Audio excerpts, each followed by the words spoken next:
Today is Wednesday, February 4rd, 2026. Silver is trading at $88.63 bid. Gold sits at $50.80. And while the financial media is busy explaining why precious metals just experienced one of the most violent reversals in modern market history, I'm going to show you why the real story has nothing to do with what happened and everything to do with who was buying while everyone else was running for the exits. Because here's what the headlines won't tell you. While retail investors were panic selling at the bottom, institutions moved $4 trillion back into metals in less than 2 days. Silver bounced 20% from its low. Gold recovered 11%. And the entities accumulating at $79 weren't the same people who dumped at $120. This wasn't a market correction. This was a wealth transfer. And if you're still trying to figure out whether this was a bottom or just another fake out, you're asking the wrong question. The real question is this. Why did vaults drain another 2.8%, 8% in a single day while the paper price was collapsing? Why were dealers in Singapore forming queues to buy physical gold on Monday morning after Friday's bloodbath? And why is China's official government policy now openly stating that gold pricing power equals strong currency, while simultaneously buying 10 times more metal than they are reporting to the world? This isn't speculation. This is documented fact. And by the time I walk you through what actually happened between Thursday and today, you're going to understand why the forced liquidation you just witnessed wasn't the end of anything. It was confirmation that the game between paper and physical has entered its final phase. More importantly, you are going to see why the people who bought metal at $79 while everyone else was selling are going to be positioned for what happens next. Because what comes after a $4 trillion reversal in 30 hours isn't stability, it's acceleration. Let's talk about what actually moved during those 72 hours, because the price action tells a completely different story than the one being sold to retail. Silver hit $121 on Thursday. By Monday, it had crashed to $72.80. That's a 40% decline in 3 trading sessions, the largest single-day drop since 1980. Gold fell from $5,600 to $4,770. Brutal across the board. But here's what separates normal volatility from engineered liquidation. The entities selling weren't the entities buying. When silver collapsed on Friday, trading volume on SLV, the largest silver-backed exchange-traded fund, hit 41 billion. That's not a misprint. 41 billion, the highest volume of any single traded asset in the entire world that day. Not Apple, not Tesla, not any equity, a silver ETF. And you're supposed to believe that was organic retail selling. That 41 billion in volume happened because mom and pop investors decided to dump their positions all at once. No, that's institutional. That's algorithmic. That's the paper market creating forced liquidation through margin calls, stop-loss triggers, and coordinated contract dumps. And while that was happening on screens, and something completely different was unfolding in the physical market. Dealers weren't lowering premiums. They were raising them. Buyers weren't disappearing. They were lining up. In Singapore, retail investors crowded United Overseas Bank on Monday, the only bank in the country offering physical gold to buy the dip, not sell, buy. Despite prices plummeting, individual buyers were adding to positions because they understood what the paper market was telling them. This wasn't real price discovery. This was a fire sale created by leverage unwinding. And here's the part that should make you sit up. Physical premiums didn't compress during the crash. They spiked. When an asset drops 40% in 3 days, premiums are supposed to collapse. Sellers are supposed to flood the market trying to unload inventory. But that didn't happen. Premiums held. In some cases, they widened, which means the people holding physical silver looked at $72 and thought, this is disconnected from reality. They didn't panic. They accumulated. Now ask yourself, what does it mean when paper crashes 40% and physical buyers treat it as a buying opportunity? It means the control mechanism between paper pricing and physical demand is fracturing. It means the comics quote is becoming less relevant to actual metal transactions. And it means the gap between what silver costs on a screen and what it costs in your hand is widening at an accelerating rate. But let me show you where this gets even more revealing. Because the recovery tells you who is really in control. From the low on Monday to where we are right now, silver has climbed back above $85. That's a recovery of over $12 from the bottom. Gold has surged back above $4,999. The $4 trillion that evaporated, 35% of it has already returned in 30 hours. You don't recover $4 trillion in 30 hours through retail buying. Retail doesn't have that kind of firepower. Retail doesn't move that kind of capital that fast. What you're watching is institutional accumulation, sovereign wealth funds, central banks. The same entities that have the infrastructure to dump contracts and trigger cascades also have the infrastructure to buy at the bottom without moving the market until they are already positioned. And here's how you know it was coordinated. Open interest on the comics barely moved. When silver crashed from 120 to 72, you'd expect massive position liquidation. You'd expect open interest to collapse as contracts got closed out. But it only dropped by 5,000 to 6,000 contracts, from 148,000 down to 142,000. Compare that to 2011, during the Reddit-driven squeeze attempt, when open interest was north of 250,000 contracts. This wasn't retail getting flushed out. Retail already left. This was leveraged speculators getting margin called, while institutions stepped in and absorbed supply at discounted levels. The weak hands got shaken. The strong hands got stronger. And now you're watching the snapback as those positions get repriced in real time. Let me drill into the mechanics of how this actually unfolded, because understanding execution reveals intent. The crash started with a catalyst. On Thursday, news broke that President Trump had nominated Kevin Warsh as the next Federal Reserve Chair. Warsh is viewed as hawkish. Markets interpreted that as a signal toward tighter monetary policy.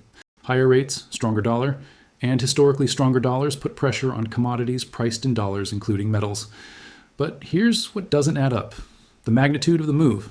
A Fed chair nomination doesn't justify a 40% collapse in silver. It doesn't justify the largest single-day drop since 1980.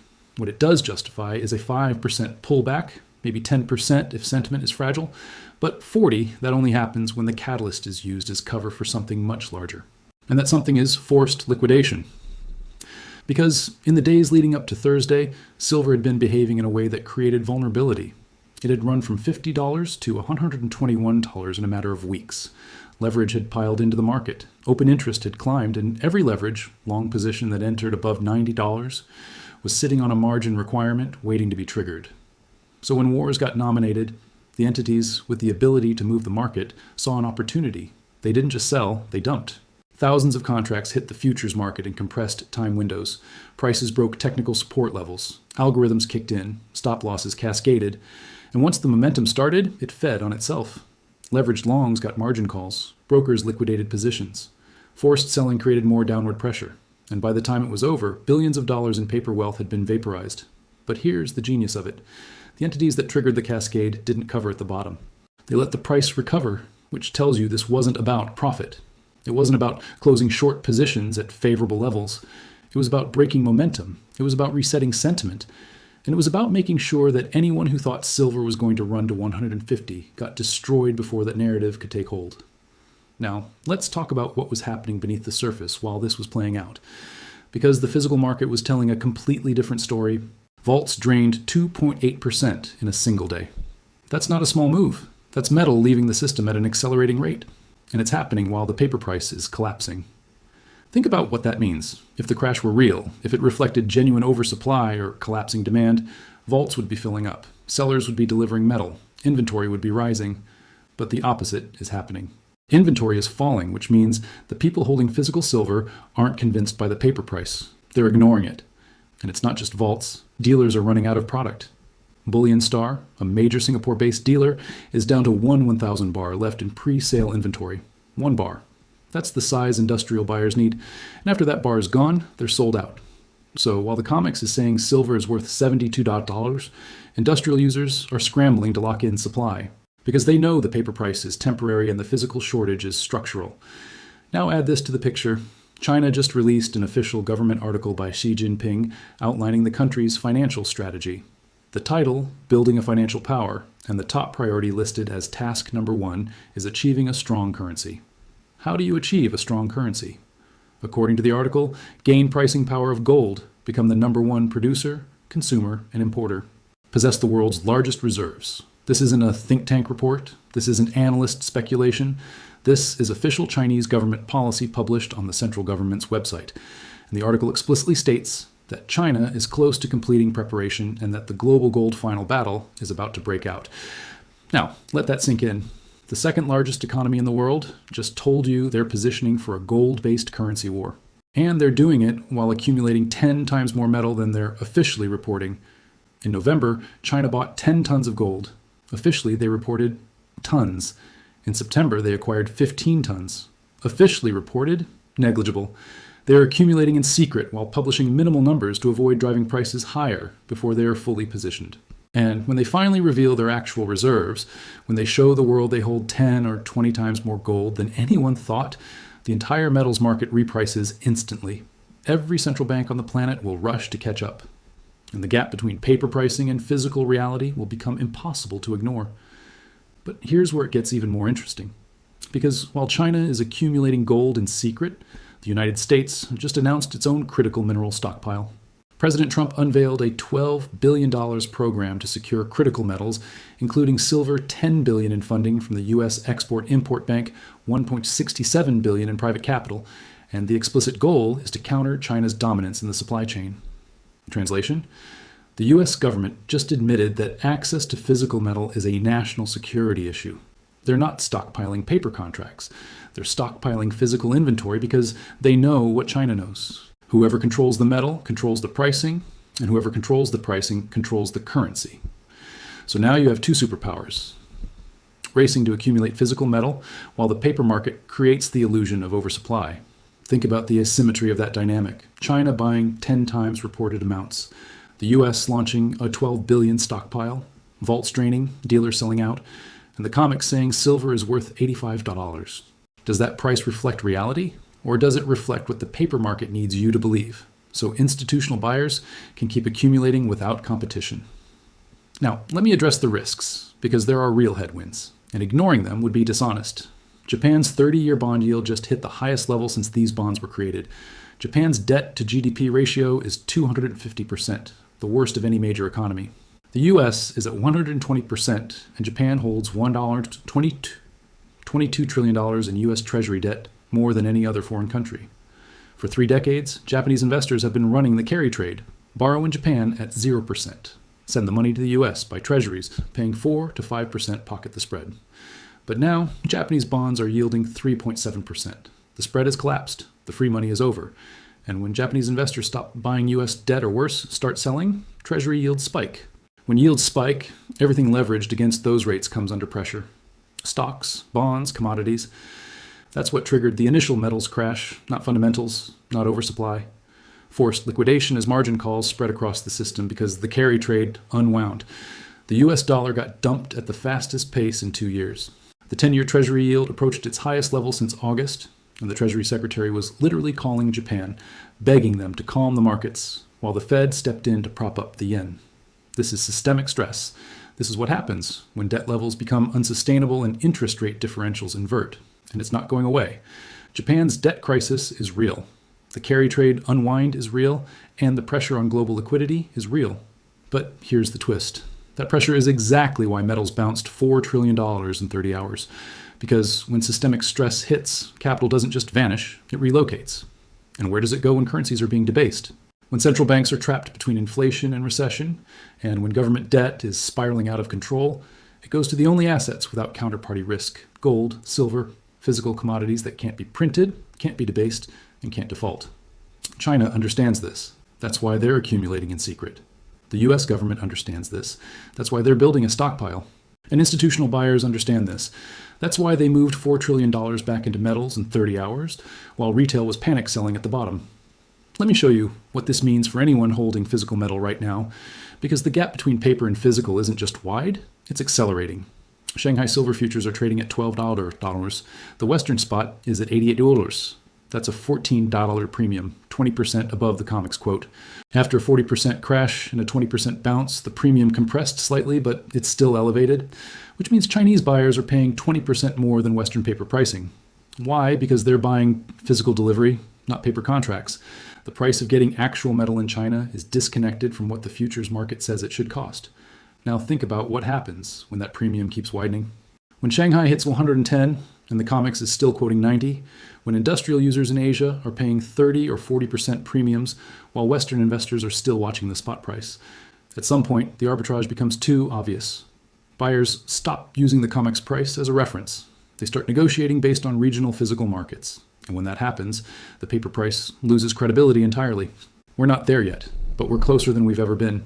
Because every crash, like Friday's, teaches physical buyers the same lesson. Ignore the paper, stack the metal. And every recovery, like the one we just saw, proves that the underlying bid never left.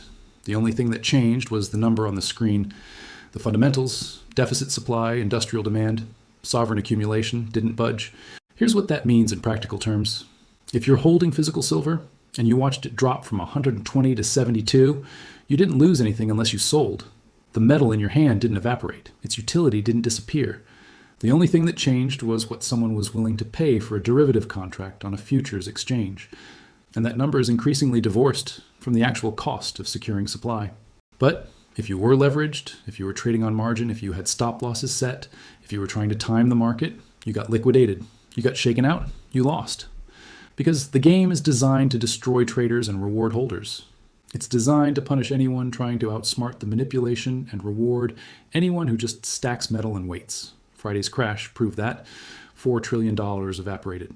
Leveraged positions got wiped out. Retail panic sold at the bottom. And institutions bought every ounce they could at $79. Well, that's not a coincidence. That's the system working exactly as designed. The weak hands got flushed, the strong hands got stronger, and now the next leg is setting up. Let me walk you through what happens next.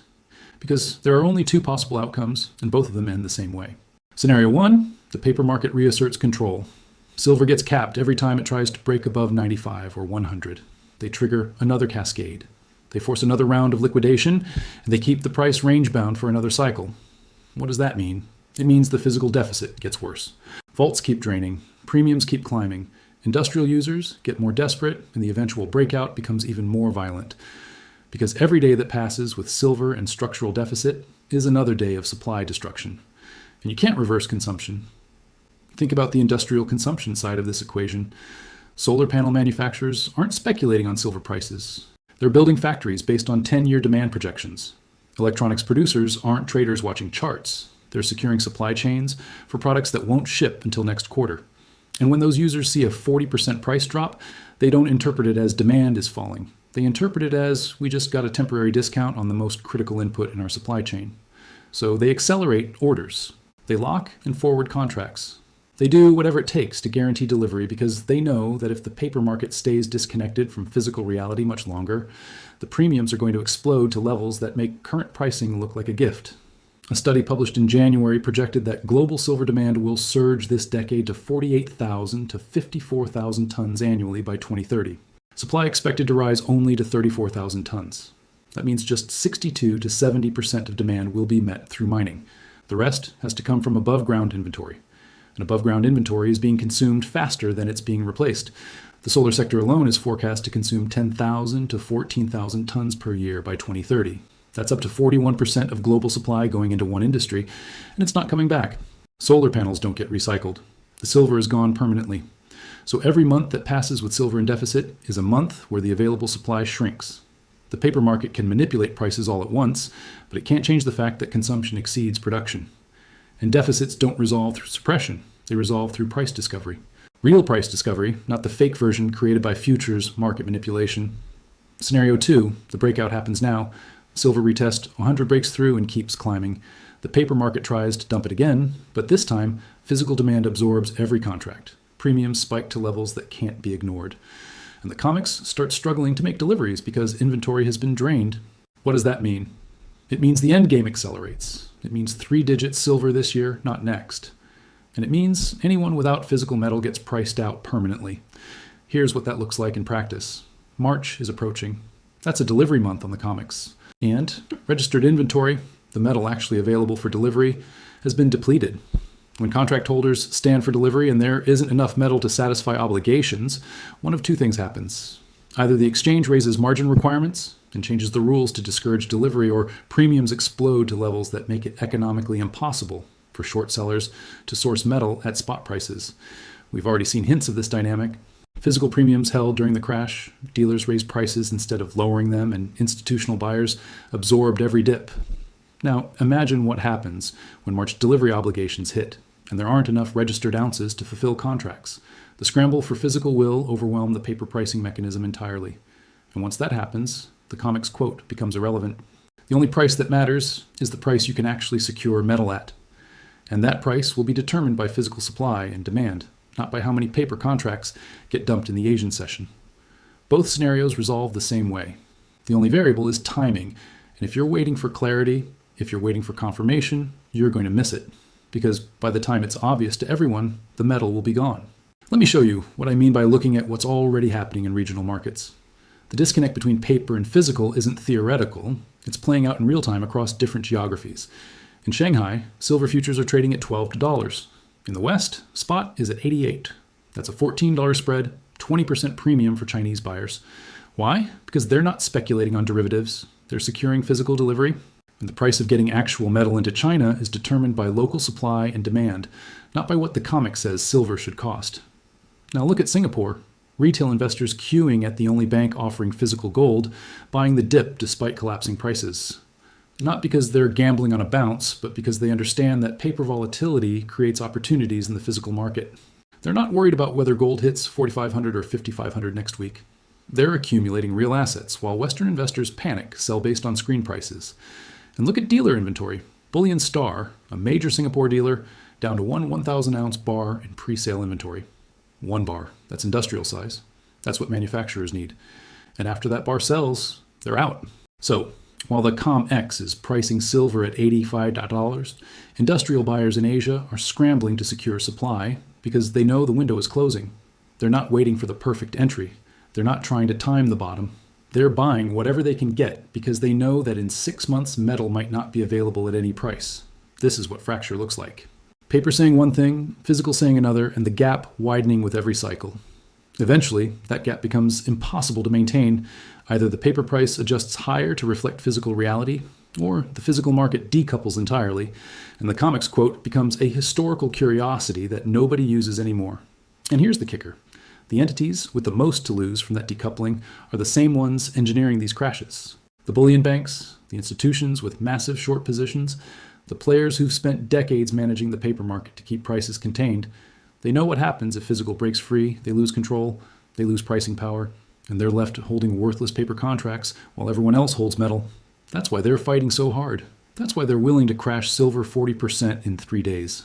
Because the alternative, letting physical demand overwhelm paper supply, is existential. It's not just about losing money on short positions. It's about losing the ability to set prices. And once you lose pricing power, you lose everything. So what does that leave you with? It leaves you with a choice. Are you going to treat Friday's crash as evidence that silver is broken? Or are you going to recognize it for what it was, a forced liquidation that created a buying opportunity while institutions accumulated at discounted levels? Because the data is unambiguous. 4 trillion recovered in 30 hours. Vaults drained 2.8% in one day. China buying 10 times reported amounts. Xi Jinping publishing official policy stating gold pricing power equals strong currency. The US government launching a 12 billion metal stockpile. Singapore buyers queuing for physical. Dealers sold out of industrial bars. Premiums elevated despite a 40% crash. All of that happened while the paper price was collapsing, which means the entities moving real capital, the ones with the ability to shift trillions in 30 hours, are not convinced by the comics quote. They're ignoring it. They're stacking physical, and they're positioning for the moment when the gap between paper and reality becomes too wide to maintain. That moment is coming. Maybe it's March, when comics delivery obligations hit and registered inventory is depleted. Maybe it's when China reveals their actual reserves and every central bank panics. Maybe it's when industrial users start bidding premiums, so high that the spot price becomes irrelevant. I don't know the exact trigger, but I know the direction, and I know that the people who bought at $79 while everyone else was selling are going to be positioned for what happens next. Here's my final point. Stop watching the price. Stop checking every tick. Stop trying to time the bottom or catch the top, because the entities controlling the paper market don't care about your chart patterns. They don't care about your technical analysis. They care about control, and they will crash the market 26% in a day if that's what it takes to shake out weak hands and reset sentiment. But they can't change the physical reality. They can't print silver. They can't reverse industrial consumption. And they can't stop sovereign buyers from accumulating, which means every crash is temporary. Every manipulation has a shelf life. And every forced liquidation creates the setup for the next leg higher. Friday's crash wasn't the end of the silver story. It was confirmation that the story is real. The paper market just showed you it is willing to destroy 40% of value in 3 days to maintain the illusion of control. And that should tell you everything you need to know about how desperate they are. They're not scared of silver at $85. They're scared of silver at $150. They're scared of silver at $200. They're scared of the moment when physical premiums explode so high that the comics price becomes a joke. And every crash like this one brings that moment closer. $4 trillion recovered in 30 hours. While retail was selling, institutions were buying. While the paper market was collapsing, vaults were draining. And while the headlines were screaming panic, China was accumulating 10 times reported amounts in preparation for the global gold final battle. The crash was the signal. The question is, did you read it correctly?